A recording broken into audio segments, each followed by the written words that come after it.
The doors of the throne hall crash open before I can knock, and 12 guards raise their spears at once, aiming them straight at the small child sleeping in my arms. I do not stop walking. My boots hit the stone floor hard, echoing across the frozen court like a war drum, and I hold my daughter tighter against my chest, shielding her tiny face with my hand. "Lower your weapons," I say, my voice sharp enough to cut the silence. "Or explain to my father why you threatened his granddaughter."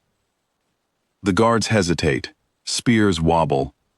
Nobody in this hall has ever seen me speak like this, because nobody in this hall ever expected me to come back at all, let alone come back holding proof that everything they believed about me was a lie. My name is Kalira. 3 years ago, they called me the Empty Princess. My body could not carry life, the healers said, and in my world, that single flaw made me worthless. My own sisters mocked me at every feast. My own father barely looked at me. So when a chance came to leave this planet and serve as a royal escort to a distant human colony, I took it without asking twice. I expected exile. I expected loneliness. I did not expect to find the one thing my entire world told me I could never have. A guard named Threk steps forward, his spear still raised, his eyes narrow with suspicion. "That is not one of us," he says, staring at the sleeping child in my arms. "Whatever creature you carry, it does not belong in this hall." "She is my daughter," I say, and my voice does not shake. "Grown from my own body, through medicine your healers never bothered to search for. So think carefully before you call her a creature again." Behind Threk, my sister Vessa rises from her seat near the throne, her painted claws gripping the armrest so hard it cracks. She was always the cruelest of my sisters, the one who started every insult, the one who made sure the whole court repeated it until it became truth. Her eyes flick from my face to the child's, and for the first time in my life, I watch her lose her words completely. "This is impossible," she finally says. "You were sealed, broken. The healers confirmed it before you could even walk." "The healers were wrong," I answer. "Or maybe they never truly tried." I do not wait for her permission to keep moving. I walk straight toward the throne, past guards who no longer know whether to stop me or step aside, past nobles who rise from their seats in confusion, their whispers rising like a swarm around me. My father sits at the top of the hall, still and pale, staring at the bundle in my arms, as if his mind refuses to accept what his eyes are showing him. 3 years ago, when I boarded the transport ship to the human colony, I expected nothing but quiet days and long nights of loneliness. The humans there were curious about me from the very first hour, especially a doctor named Ellen Marsh, a sharp woman with tired eyes and a stubborn refusal to accept the word impossible. She read my medical file within days of my arrival and immediately demanded a full scan of my body, ignoring the polite warnings from her own colleagues that alien anatomy was too different, too risky, too unknown. "Your people gave up on you," she told me, holding up the scan of my sealed womb on a bright screen. "That does not mean we have to." I remember laughing at her then, a bitter laugh, because I had heard kind words before, and kind words had never changed anything. But Ellen was not offering kindness.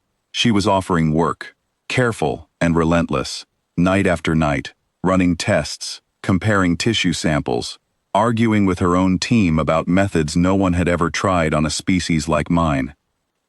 Weeks passed before she finally sat across from me with a small, clear model of my own body glowing between her hands.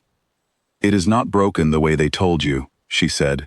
"It sealed too early, and scar tissue grew on top of scar tissue because nobody ever tried to stop it. This is not a curse. It is an injury we can treat." I did not believe her at first. 40 years of being told I was written wrong by fate itself does not disappear because one tired woman with steady hands says otherwise. But desperation makes people brave, and I had nothing left to protect by trying.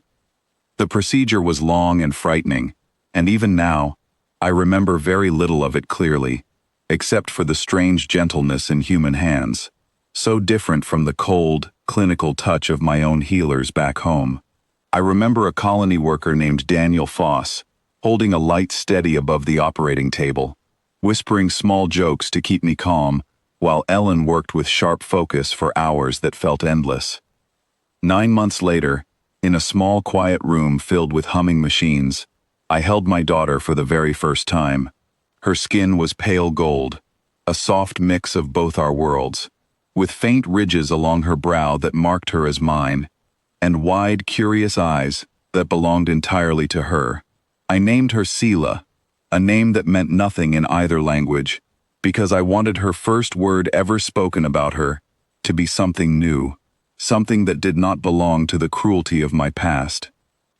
Now, standing in this hall with Sela asleep against my shoulder, I watch my father slowly rise from his throne, his hands trembling at his sides. "You went against every law of this court," he says quietly, though his voice carries through the silence like thunder. "You allowed outsiders to alter what nature decided for you." "Nature did not decide anything," I answer, stepping closer until I stand directly before him. "A flaw in my body decided it, and outsiders simply refused to accept a flaw as a final judgment.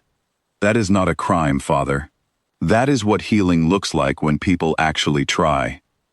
Vesa steps down from her seat, moving toward me with slow, deliberate steps, her eyes locked on Sila's sleeping face. "The court will never accept a child born from human hands," she says. "You will only bring shame upon this family." "I brought a heartbeat into a family that already buried me alive," I say, my voice rising now, steady and unafraid. "You spent years telling this entire court that I was empty, that I was nothing, that I would die without ever holding a child of my own blood. Look at her, Vesa. Look closely. Tell me again what I am not capable of." The hall falls into a silence so complete that I can hear Sila's soft breathing against my shoulder. Nobles exchange glances, guards lower their spears completely, and even Threk, who moments ago called my daughter a creature, now stares at her with something closer to shame than suspicion. My father steps down from the throne slowly, each step heavy with hesitation, until he stands directly in front of me. For a long moment, he says nothing at all, his eyes moving between my face and Sila's tiny sleeping form. Then, carefully, almost as if he fears breaking something fragile, he reaches out and gently touches her small hand with one finger. Sela stirs at the touch, her eyes fluttering open, and instead of crying, she wraps her tiny fingers around his, staring up at him with the same curious gaze she gives to everything new in the world. "She has your mother's eyes," my father whispers, his voice suddenly rough with something I have never heard from him before. "She has mine," I correct him softly, "and a little bit of a world you never gave me the chance to see." Silence stretches through the hall again, but it feels different now, lighter somehow, as if the weight I carried into this room for years has finally been allowed to leave. Vesa says nothing more. She simply turns away, unable to hold my gaze any longer, and disappears through a side door without another word. My father straightens slowly, looking around the hall at the guards, the nobles, the healers standing frozen near the walls. "Send word to every corner of this court," he announces, his voice carrying clearly now. "The princess once called empty has returned with proof that our healers were wrong, and that outsiders showed more courage in solving her condition than we ever did." Gasps ripple through the crowd, but nobody dares to argue. I do not stay long in that hall after that.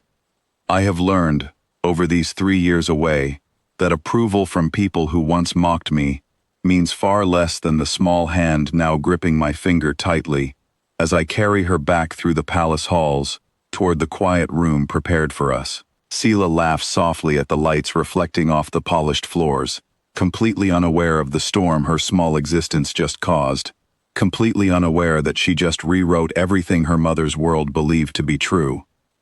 I still return to the human colony twice each year, mostly so Sela can see the place where she was given her first chance at life, and partly because Ellen insists on it.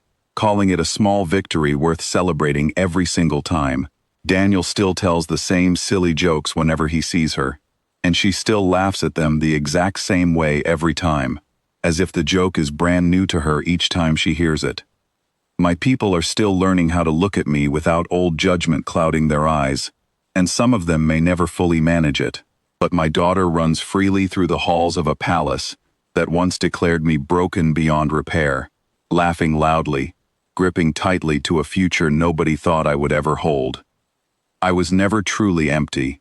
I was only waiting for people brave enough to stop believing in impossible.